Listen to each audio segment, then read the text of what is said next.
Why I don't recommend elimination diets. I'm Rosa Fay. I'm a hormone and gut health expert. I help women reverse and reduce their symptoms with natural methods. And I have reversed about 95% of my hypothyroid symptoms over the last 13 years with these methods and helped many women do it. So first, I don't consider it an elimination diet when I encourage my clients and students in the Balanced Hormone Blueprint to remove highly inflammatory foods. That's going to be foods like trashy oils from seeds and vegetables and flour sources. That's going to be things like gluten. In this country, in the Western world, the way we treat gluten is making it a highly inflammatory food.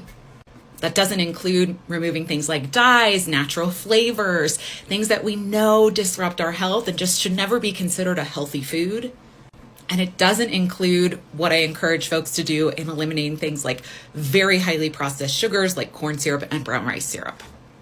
So now that we got that out of the way, I have a lot of experience running food sensitivity tests and taking clients through different kinds of customized dietary approaches.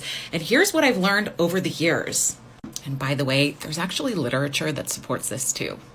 The root cause for most of us of our reaction to certain foods has to do with leaky gut or an imbalance in your gut related to things like bacterial imbalance, candida imbalance, parasite imbalance, and so on. That creates a stage where there's a lot of inflammation and there's a lot of dysregulation happening in your gut. And your body is trying to protect you. So it starts reacting to all kinds of things.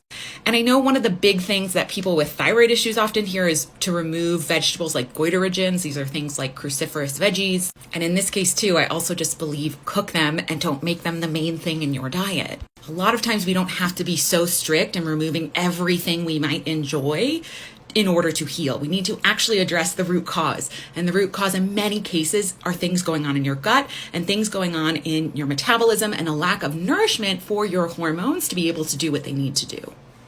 And when I do have a client who really does require some additional dietary modifications, and even some of the strategies I teach in the Balanced Hormone Blueprint, especially related to things like dairy, which is a really common thing to come up, the gist is quality matters, and it may take some time to work on healing your gut before it's something that you want to be eating.